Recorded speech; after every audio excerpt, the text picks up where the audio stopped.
Hey Royals, welcome or welcome back to my channel. So today's video is going to be all about 5 starter lock tips that I have that I think will make things a bit easier, because starter locks, not the easiest to adjust to. This is an attempted braid out. Obviously my hair is just doing whatever it wants to. I tried to control it, but it was like, nope. So let's just get into these tips. Okay, tip number 1. When it comes to shampoo, use a clarifying shampoo or one that is completely transparent. When it comes to using a milky or cloudy looking shampoo, it's a no-go. So more opaque shampoo usually means that there are conditioning ingredients in it, and that is not what you want for your locks, especially when it comes to shampoo. When it comes to a shampoo, you don't want to accidentally condition your locks, because especially in the beginning, that is not what your hair needs. So that goes into tip number 2, avoid conditioner at all costs. The starter locks, you really don't want to put anything conditioning into your locks. In a loose natural hair journey, conditioner is used to soften and detangle your hair, but that is the opposite of what you want to do with a lock journey. Tangles are actually a good thing. So using a conditioner will lead to excessive slippage and unraveling, and chances are that your entire lock will completely unravel, and you really do not want that. Definitely don't use conditioner, because that will expedite that process. You don't want that. Tip number 3. If you were a product junkie with your loose natural hair journey, it is time to go to Rehab and get rid of those products. Just throw away the temptation to use the products. Give them to someone who needs them. If they're brand new, maybe try selling them. Whatever you can do to get rid of those products, do it. Give your stash to someone who needs it. But keep your favorite oil around, because you're probably going to need it. Especially if you have more of an itchy scalp like me, you're going to need some type of oil to combat that itchiness and dryness. Tip number 4, when in doubt, just add water. Speaking of water,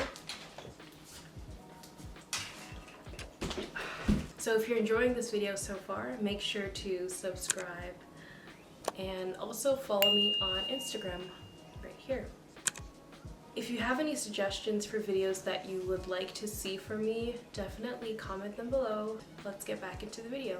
So whenever I need to refresh my locks, I just use my spray bottle that I got from Amazon. I'll link that below, and I just spray my locks, and that's it. Over time, you will find out what works best for your hair, but in the beginning, you don't want to experiment with a bunch of products, even if it's more of like a mousse or something that you think is lightweight. It's better to just use water in the beginning. As your locks begin to mature, I think that it's okay to do a little bit of experimentation. Of course, don't start putting heavy creams in your locks or anything crazy like that, but try out a rose water. Try out something, something that still contains a lot of water, and see how your hair likes it. Me personally, I'm not going to try rose water, just because I've had experiences where it's just way too sticky. If I really want to try rose water, I would probably just do a DIY. So my last tip number 5, is to limit your styling. I know that it is so tempting, but try to limit your styling. So this is an attempt at styling. This is the first attempt at styling I've done since I got my locks, and I'm about 6 weeks in, a month and a half locked.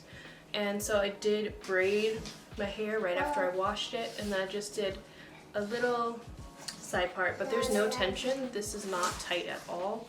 I can't even do tight styles for too long because I get headaches. Honestly, if your locks could speak right now, they would say, "Leave me alone." This is just that phase where your locks will do better the less manipulation that's done to them. So listen to your locks. Just leave them alone. Let them be. Don't do anything crazy.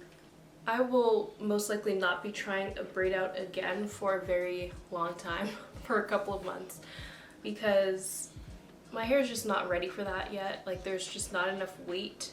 They're not heavy enough to really do what I want but I just wanted to try it out. So I would argue that what you do in the first 6 months is crucial for paving the way for the rest of your loc journey. It really does set the tone for your loc journey. So develop good habits in the beginning and everything will be all good. So I am still in the beginning of the starter loc phase. My locs have definitely not locked yet. So if you've already passed this phase, this stage, this age, comment below any tips that you have to give to me and anyone else who started their locs recently, and I'm sure we would all appreciate that. So those are my 5 tips.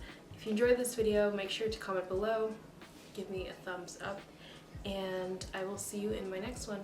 Bye!